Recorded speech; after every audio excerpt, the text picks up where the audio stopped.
पिछले 17 महीने से मैं अपनी ज़िंदगी में जो चीज़ मिस कर रहा था, स्कूलों में जाना, बच्चों से इंटरेक्ट करना, उनके साथ बैठना, हंसना, बोलना, टीचर्स के साथ में बात करना, समझना, फिर एजुकेशन के सपने देखना, वो मैं अपनी ज़िंदगी में मिस कर रहा था, स्कूल में जाना। तो आज मुझे बहुत खुशी है कि भगवान ने मुझे फिर से मौका दिया और मैं वापस स्कूलों में आया हूँ, बच्चों के बीच में आया हूँ।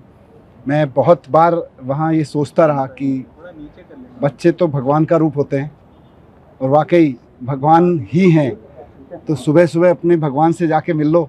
तो आज मैं अपने भगवान से मिल लिया आके, मुझे बड़ा अच्छा लगा और मैं एजुकेशन मिनिस्टर आतिशी जी के साथ आया और मुझे बहुत खुशी है कि पिछले 17 महीने में दिल्ली सरकार में एजुकेशन का जो काम चल रहा था पहले से, उसको और गति दी है।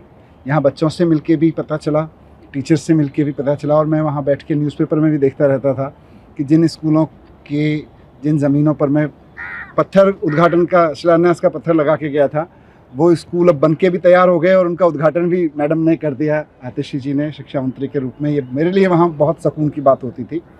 और अब मैं आके आतिशी जी से डिस्कस किया तो मुझे और अच्छा लगा ये जान के कि इस दौरान 20 नए स्कूल और स्कूल बिल्डिंग्स शुरू हो गए। 18 या 14 SOSC नए 18 नए SOSC शुरू हो गए। एक नया स्पोर्ट्स स्कूल अपने आप में एक इंडिया में यूनिक तरीके का स्पोर्ट्स स्कूल शुरू हो गया। वहाँ बच्चे स्पोर्ट्स की पढ़ाई कर रहे हैं। जो हमारा armed forces preparatory school Kejriwal ji के मार्गदर्शन में बना था, उनके सपने के अनुसार कि हमारे बच्चे देशभक्त बच्चे निकलें और वो आर्मी में जाएं, आर्म फोर्सेस में जाके सेवा करें।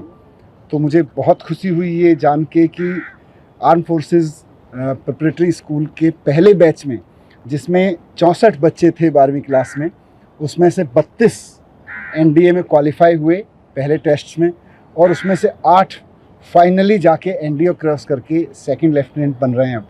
तो 64 बच्चों में के पहले बैच में 64 बच्चों के पहले बैच में से 8 बच्चे दिल्ली के सरकारी स्कूल से सीधे जाके NDA क्रॉस करके सेकंड लेफ्टिनेंट बन रहे हैं। आई थिंक इतना तो देश के किसी स्कूल से अब तक नहीं होगा, किसी एक स्कूल से। तो ये सारा काम एजुकेशन में हुआ और मैं वहाँ यही प्रार्थना करता था कि मुझे भले ही इन लोगों ने जेल में डाल दिया है, इनकी मंशा भले ही इस एजुकेशन क्रांति को रोकने की हो, लेकिन ये रुके ना। मेरी भगवान से यही प्रार्थना रहती थी कि बाकी सब चीज़ें चाहे रुकें, आगे बढ़ें, कैसे हों, उसके लिए लड़ते रहेंगे, लेकिन भगवान ये एजुकेशन की जो रेवोल्यूशन शुरू हुई थी, शिक्षा की क्रांति, ये ना रुके। और ये रुकी नहीं। ये यहाँ के भी मैं देख रहा हूँ, मेरे लिए पर्सनली बहुत एनर्जाइजिंग है सारी चीज़ें। लेकिन बीच बीच में मैं अखबारों में देखता रहता था, खबरों में पढ़ता रहता था कि शिक्षा क्रांति रुकी नहीं है, बल्कि बहुत तेज़ी से आगे बढ़ रही है दिल्ली।